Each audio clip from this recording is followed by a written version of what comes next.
It's time for Tartarian Tales 38 with the memoirs of Peter Henry Bruce Esquire, a military officer in the services of Prussia, Russia, and Great Britain, an account of his travels in Germany, Russia, Tartary, Turkey, and West Indies. And now to find this, I'm going to show you all the sections that relate to Tartary and Tartar because they have some interesting stuff about the culture, about everything. And this guy was pretty cool. Pretty interesting guy with some great explorations, and this little advertisement tells a little bit about him. Definitely check it out. It's very accurate, it says. And the next page is really cool, where it says that this manuscript leaves abruptly in the middle of the rebellion in i745, and that's clearly an I. It may be necessary to mention that the author was about that time employed in fortifying Berwick. And so in relation to this were the atlas of the elegant United States where Tartary was included, and going on the assumption that during the time of our revolution, Tartary was connected with these United States. It's an interesting book to see because some of the military generals of all these places definitely also served in our revolution, and that's common fact. One of them in particular I'm going to go into in a later video, but definitely look into that because there's a connection there and they completely leave it out. And I have a feeling the Tartars were an amazing part of history, and then when they were exterminated, that's why they started eradicating all the history, because why would we trust anyone that exterminated such a good people? Who knows? They've done that to a lot of people. So there's a lot of different things going on. These are the table of contents of the book. It shows you that it should make you all want to look at it because each chapter has an unbelievable amount of different insight and amazing different explorations from a military officer who had a very unique view of all of this stuff and all these lands, being someone of power that nobody really wants to mess with. So I'm going to read you a few different sections from this and show you some pictures. I encourage you all to check out the book in greater detail and enjoy. Here we go. I'm going to start off with these certain sections, and then here you go. The next 10 pages or so I will read and enjoy this imagery, and I'll chime in from here and there. On the 27th of June, we got to Saratov, 1,780 wersts by water from Moscow. Here we caught 2 large sturgeon and a beluga, or whitefish, 6 yards long and thick in proportion. These 3 fish were a sufficient meal for all the people on board of 5 vessels. The city of Saratov is situated on a very fair large plain, about 4 wersts from the main river, on a branch of the Volga. It is inhabited, or rather garrisoned, by a great number of Russian soldiers and Cossacks who are put here as a guard against the incursions of the Kalmuk Tartars, inhabiting a vast territory lying between the Volga and the river Jaik, toward the Caspian Sea, and possess the left side of the Volga, from hence near to Astrakhan.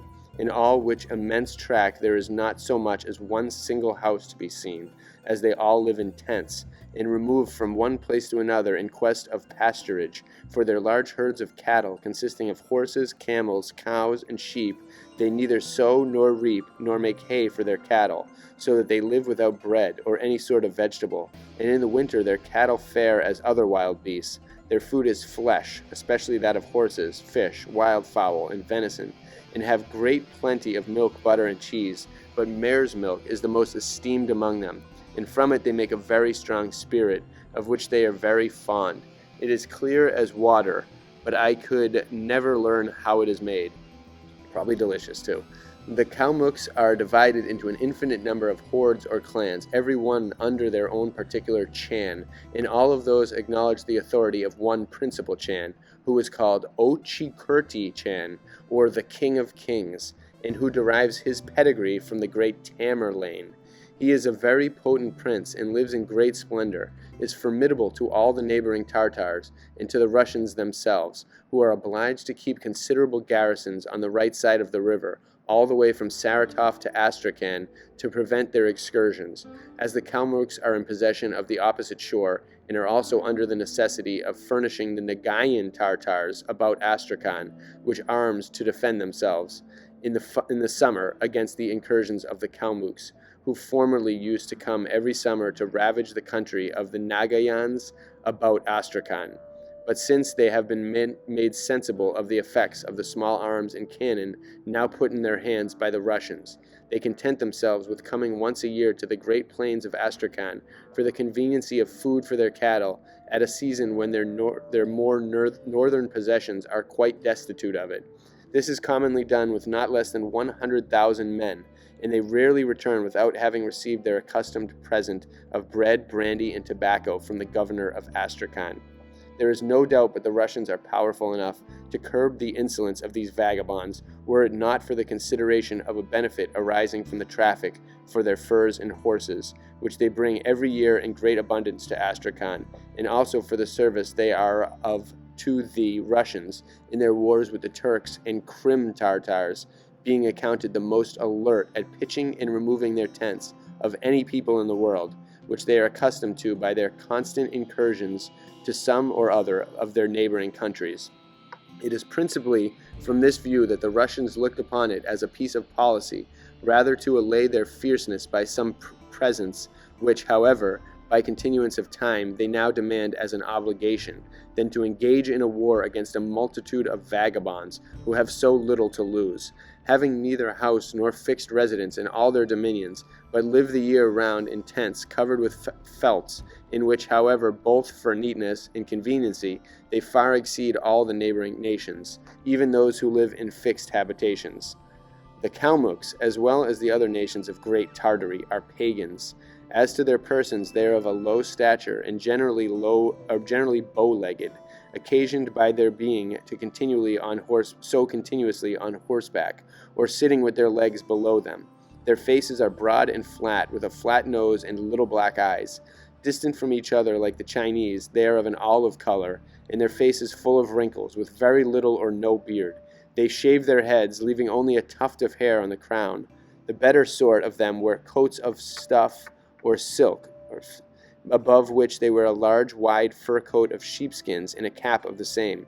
In the time of war they cover their head and body with iron network, which they call a panzer, the links of which are so close that it is proof against any kind of weapon except firearms, as a bullet will break it, and generally carries some broken pieces into the wound, which makes them stand in great awe of firearms. Their only weapons are the scimitar, lance, and bow and arrow, but they are coming into the use of firearms, which in time will make them more formidable. Their cattle are large, and their sheep are of the largest kind, having great fat tails weighing from 26 to 30 pounds, their cars hanging down like our dogs, and instead of wool, they have soft curled hair, so that their skins are all converted into fur coats. Their horses are but small and of a bad shape, but swift, hardy, and strong, and many of them pace naturally and trot at an incredible rate. They eat the flesh of camels, cows, and sheep, but universally give the preference to that of the horse. They are, in their own way, the happiest people on the earth, being fatigued with no kind of labor, but diverting themselves with fishing and hunting, and I can conceive nothing preferable to their way of living in the summer. But in winter they are obliged to cross the river and live on the bare plains of Astrakhan, where their only firing is the dried dung of the cattle, and the cattle themselves starving on the scanty produce of a barren desert or something. Here they remain till the spring, when their former habitation on the east side of the river is overflowed for near a month to a vast extent by the melting of the snow, and their country appears one continued sea overgrown with trees. As soon as this subsides, they return with great joy, swimming their loaded camels and cattle over the river, where the intervening islands make their passage easiest. It is to be observed that the Kalmuks, when they go upon any expedition, have no regard either to bridges or boats. They no sooner come to a river than in they plunge with their horses, and sliding from their backs hold raft by the manes till they get over, and then immediately mount again, and so proceed. But to return to our passage down the river, okay, then I'm going to stop with that one there.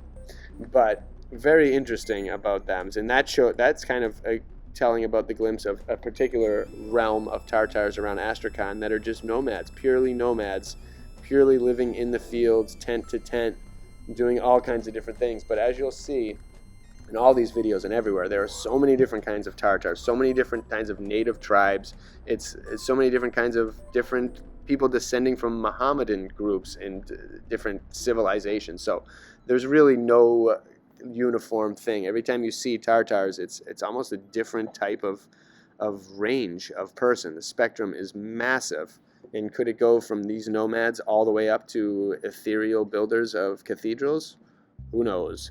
But here we go. Page 175. I thought this section was kind of interesting, so here we go. The Tsar, having arrived at Petersburg on the 21st of October after an absence of 16 months, a multiplicity of affairs of great importance waited his return.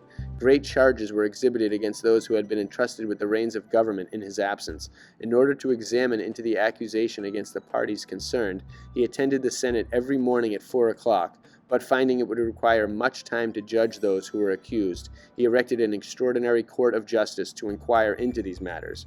Walchonsky, the governor of Archangel, and many other, being capitally convicted, suffered death.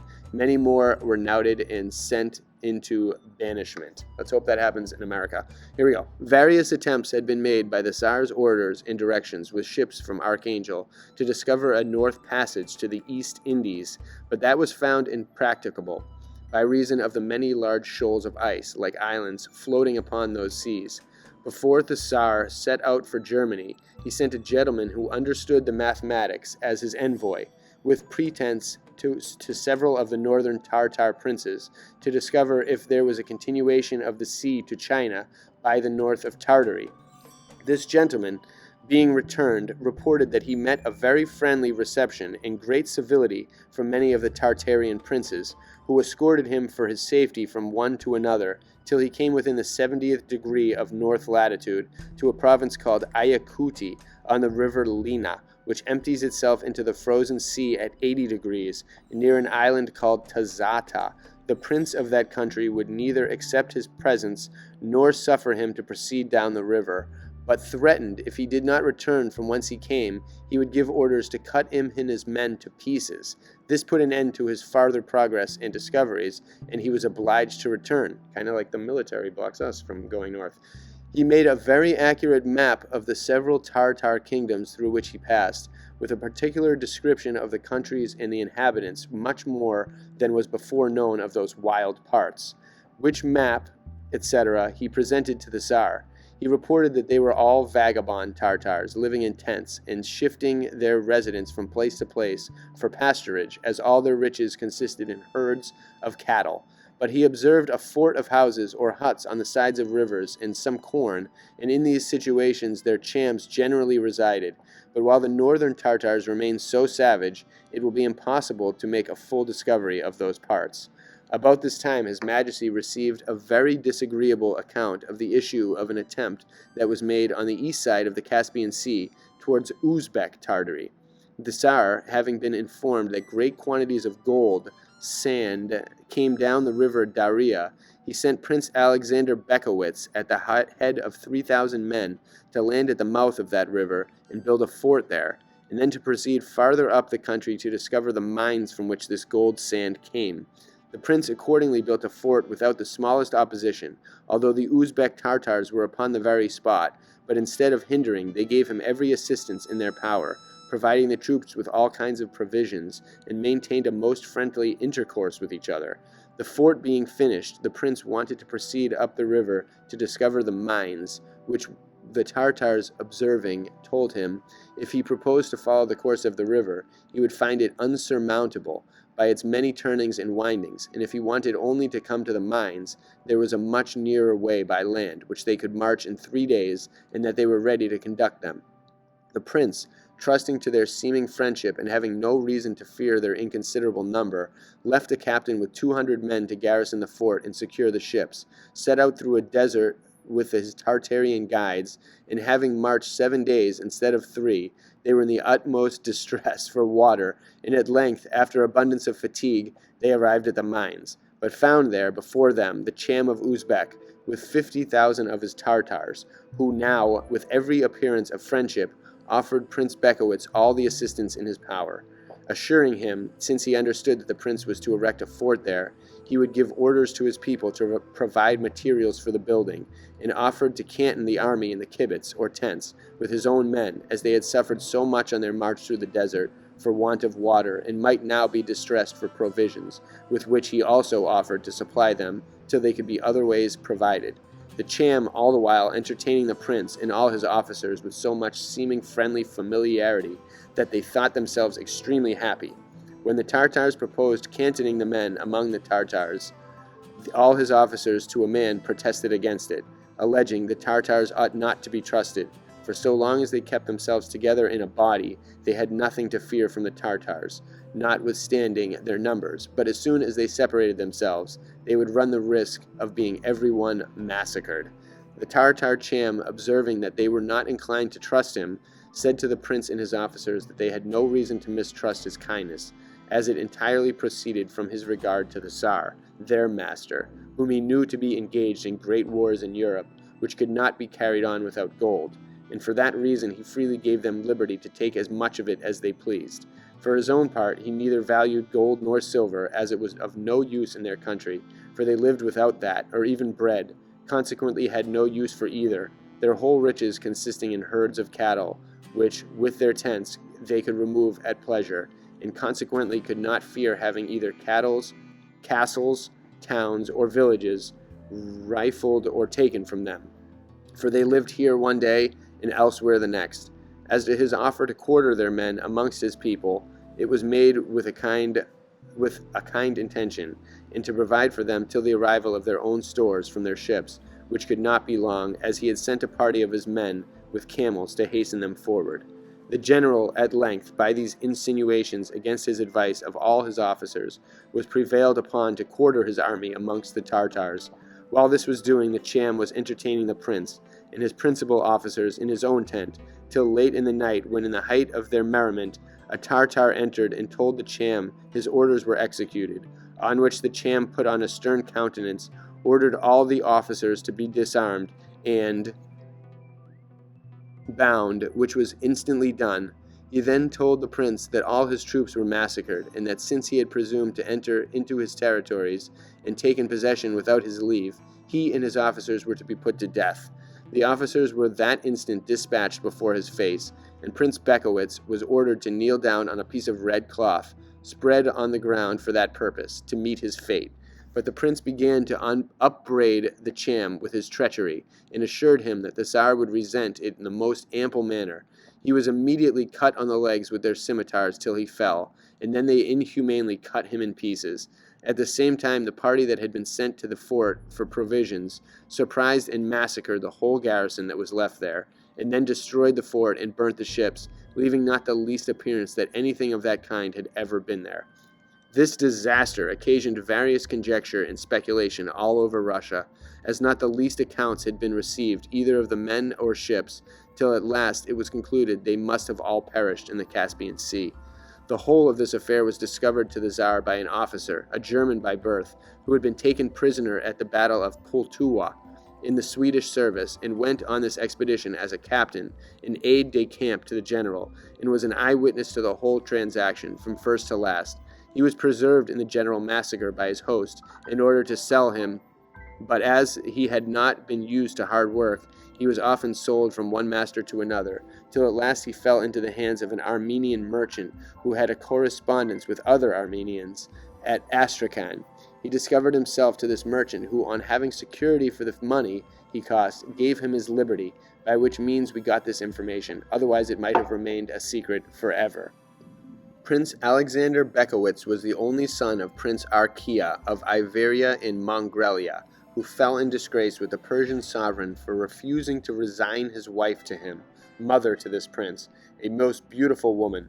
This obliged the prince to fly his country and put himself under the protection of the Tsar. He, dying soon after, left his only son, Prince Alexander, all the immense treasure he had brought with him. This prince married a princess of the house of Galicia, the greatest beauty in all Russia. This lady, intending to go to her husband, was unfortunately drowned in the Volga on her way to Astrakhan. The Tsar, finding the abuses in the management of his revenue arose chiefly from the confused method of his courts, he now modeled them on a new plan, formed in his own observations at Paris. The first was the Senate, the second for foreign affairs, the third for finance, the fourth for justice, the fifth for revision, the sixth for war, the 7th for marine, the 8th for commerce, the 9th for receipts and expenditure, and the 10th for arts, sciences, mines, buildings, etc. At the same time, he erected a silk manufactory at Moscow, having engaged a number of silk weavers at Paris, and being sufficiently supplied with raw silk from the province of Gilan on the south coast of the Caspian Sea, which is esteemed the best in Persia, and is brought across that sea to Astrakhan, from thence up the rivers Volga and Orka to Moscow.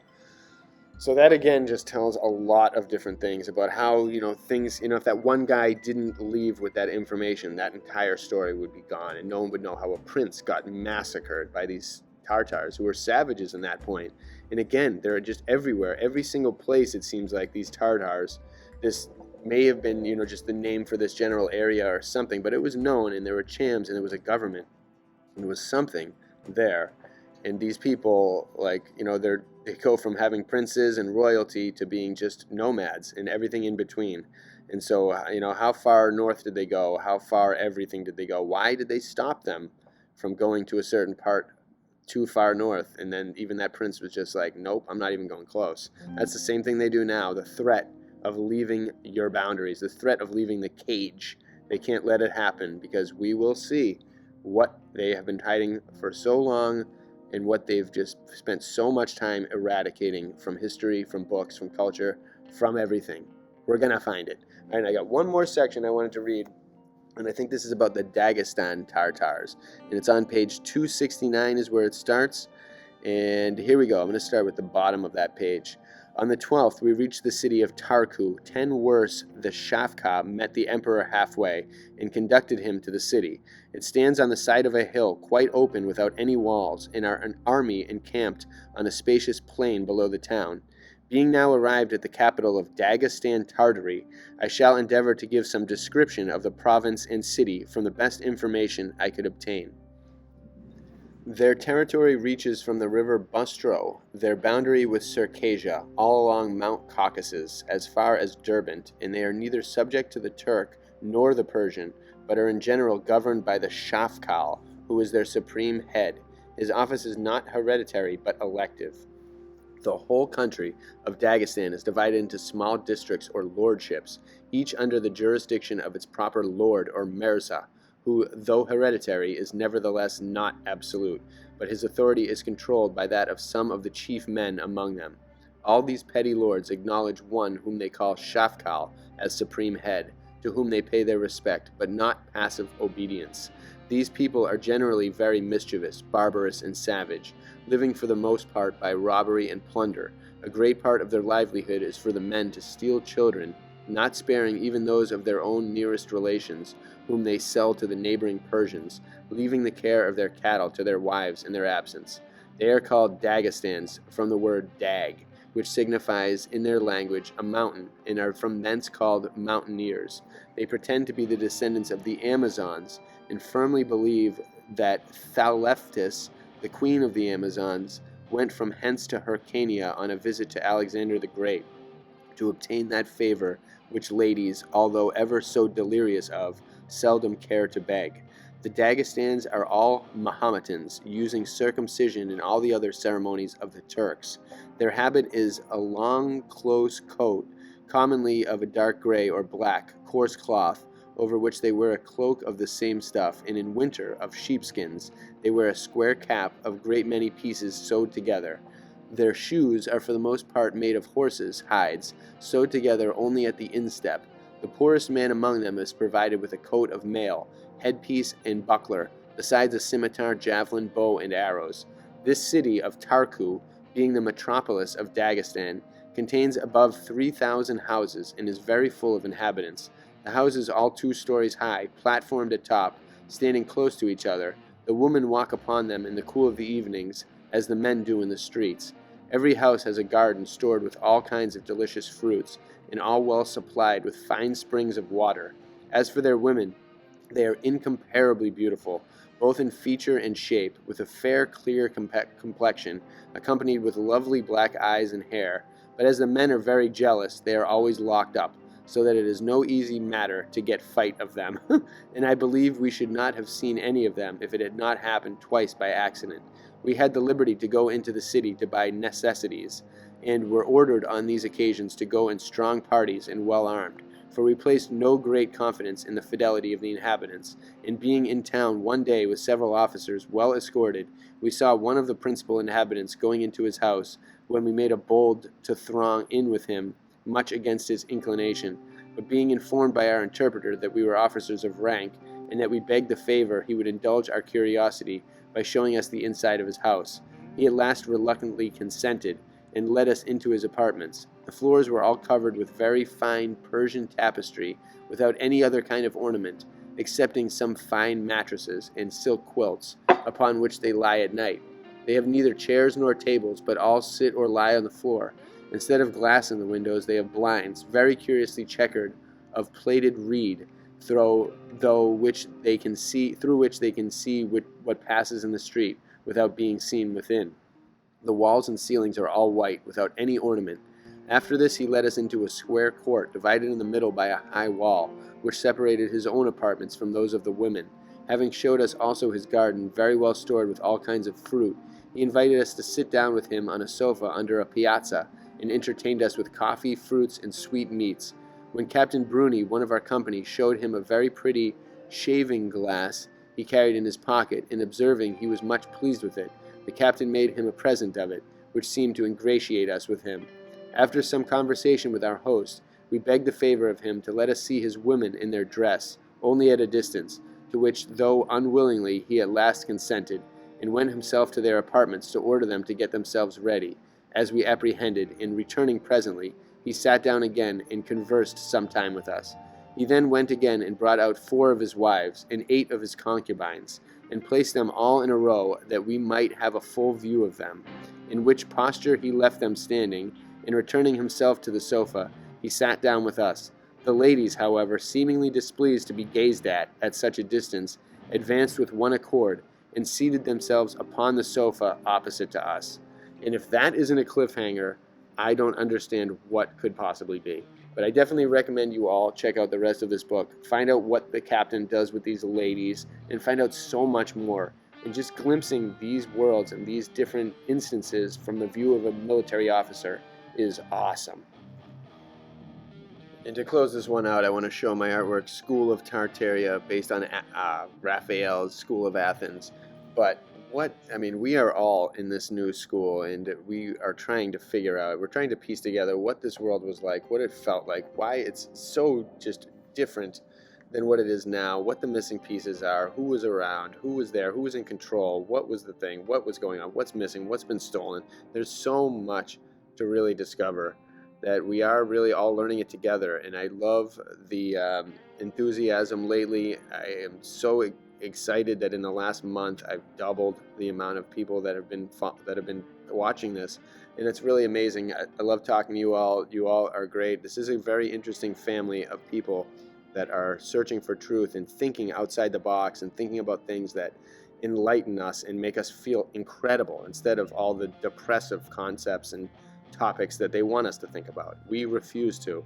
We want to look at the world around us and see things the way they should be seen. Perfect. So bless you all. Let's keep it up. Have a great one.